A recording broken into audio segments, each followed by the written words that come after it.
賽事亦都派彩跑第一名就係5號嘅奮鬥心，同樣派75個半，位置派25蚊。第二名就係10號嘅加州星馳，位置派32個半。第3名14號嘅考眼光，位置派66個半。至於第4名就係11號嘅喜行，連贏5搭10派507蚊，位置 Q 5搭10派142個半，5搭14派253個半，10搭14派473蚊。而重彩5號10號順序派936蚊。4班唔緊要嘅，但係遇着啲弱組拆3組千二咁，佢有機會嘅。但呢啲又唔係拆組，又唔係千二。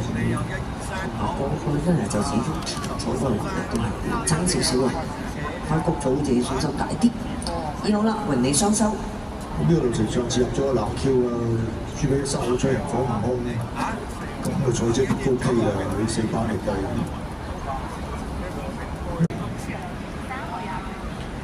暫時未有季內方嘅啲馬，可以好似由黃家興嗰啲咁樣啊，叫做一落翻嚟就可以有翻啲嘢睇下。3號啦，會長之寶，佢獨孤一未跑正路賽嘅啫，今場有個14檔就相對好跑啲。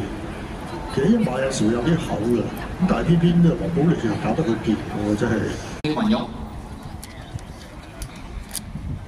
到嘅位置大熱門係11，八進小勝。好啦，1支節，恭喜雲玉2匹馬入咗閘，怪獸叉燒。好啦，亦都順利埋，再入閘有明亮天下同益善，亦都安排上去。好啦，5匹馬順利，年年有福。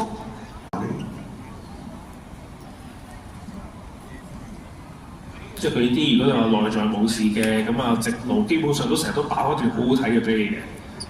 咁又啱杜婉欣啲即係眼功砌落去嘅，即係鬥後勁嘅騎師跑。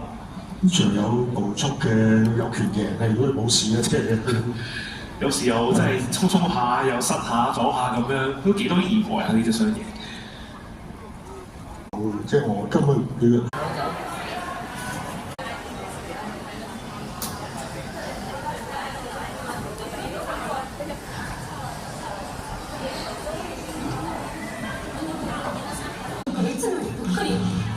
マシマシです。いいな。じゃあみんなでネオ試してみる？うわ、試す。フランスコーダーアイスネオならふっくりマシマシ、涙袋にふっくりマシマシで可愛いマシマシだね。イエーイ。フランスコーダーアイスネオ新色チュチュプランク可愛いに出会える。